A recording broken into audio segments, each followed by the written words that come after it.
Should I wait or should I buy now? Hey, how's everyone doing? Joshua Neats. Check this chart out. Let me know what your thoughts are on should you buy right now or should you wait. These numbers might surprise you a little bit as they shocked me a little bit as the difference in if prices continue to go on down in 2023 to the end of the year or if they kind of stay flatline where they at, the difference in monthly mortgage payments. So remember, right now, this housing slowdown is being caused right now because the Fed is hiking interest rates, which is making monthly mortgage payments go higher. So that's what's causing the slowdown. It's not like the previous time in 2008 where housing caused this big burst and blow up because just bad financing and everything like that. It was just reckless back then. This is a different situation where the Fed is purposely saying they're slowing down housing. You can watch the Fed talk and they say they're trying to inflict pain, and here they are doing it. So real quick, we'll get to the numbers. So like the previous two videos, like and subscribe, watch them. The first one was about monthly payments. The second one was about 2-1 buy downs, which is a very good thing to do right now.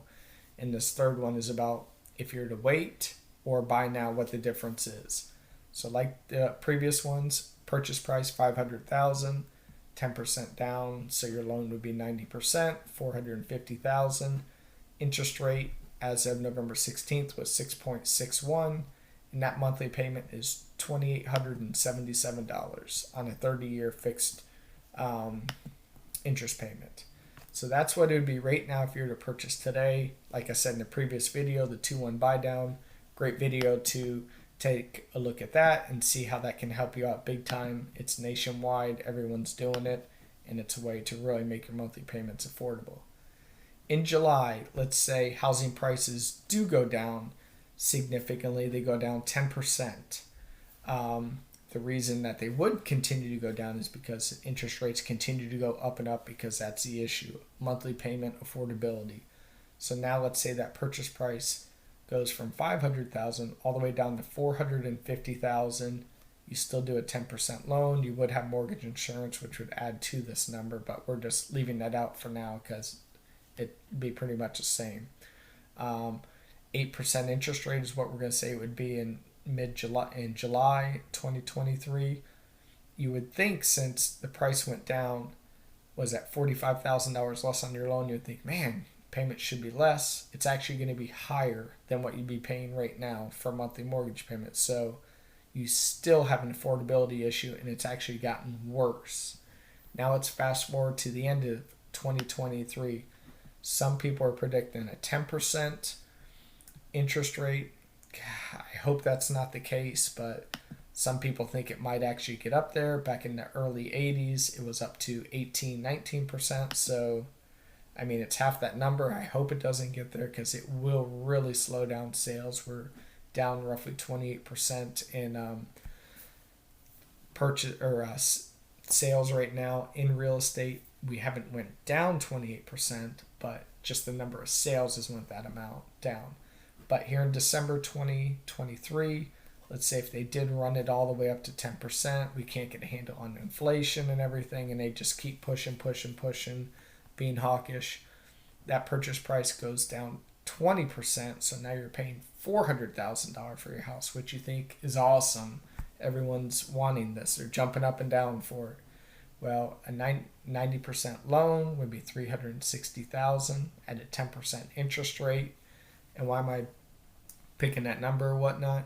Because if housing's going to continue to go down and down and down a lot, it's going to be because interest rates are going up. That's what's going to keep causing this slowdown. But your monthly mortgage payment would be $3,159. Yes, it's great you paid $400,000 for your house, but you're paying $3,159 a month. So you're paying roughly, what's that, actually is that $300 more a month for your monthly mortgage payment. That's a big deal. And again, that's the issue right now we're having with affordability. No one has a crystal ball to know where we're going to be going.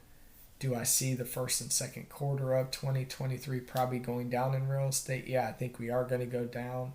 Sounds like the Fed isn't going to lay off the gas here for a little bit, even though they're starting to be a little more, they call it dovish. But yeah, they're starting to soften up a little bit. But they said that interest rates, the Fed's interest rates, are going to be a little bit higher than what they thought they were going to be. Some people are saying that I'm hearing they're talking about inflation. Everyone thinks we're getting a handle on it right now. They actually don't think we're getting a handle on it. They think it's actually going to start getting a lot worse right now. And the reason why is because the dollar's been so strong that it's helped kept us from getting high inflation numbers like the rest of the world, and why they wanted us to quit being so hard on our interest rates. So they're saying now that the dollar is starting to get weaker. We've had a drop here in the Dixie here in the past 2 weeks. They're going to say that's going to actually start hurting the dollar because for two reasons. One, we don't export that much. We're not going to be able to continue to export our oil reserves because that's going to start getting depleted and we'll be able to send any more out. So that's going to hurt our GDP, which is where, the dollar being strong, sending stuff out is good. But now we're going to have to start purchasing a lot of stuff. Well, we do purchase a lot of stuff from other countries. So now that the dollar is weaker, that's actually going to be a big negative, and it's actually going to start to drive inflation back up because things are going to start getting expensive again. So we think we're on this downward turn right now, but actually we're getting ready, it sounds like, to maybe make a shoot up, and then it's just going to be a game back and forth, I think, for the next year, 2 years of just roller coastering of waves of interest rates and inflation and stuff like that, so they can kind of get a handle on it. But the dollar getting weaker is actually going to be a negative thing for inflation here in the U.S. But here's a chart, just some information. If you're to wait a couple of years or go now, who knows? Maybe interest rates get back down to 5 or 6% in 2023. This 400,000 number wouldn't be there probably because interest rates are better, monthly payments are better, so people be having affordability again. But thank you for watching. If you didn't watch the first two videos, the first one's really good about monthly payments. Talks about just where monthly payments would be at and everything. Watch that video. And then the second one is about 2-1 buy downs and just a really cool program a lot of lenders have nationwide. Thank you very much for watching. Please like and subscribe, and I thank you for your time.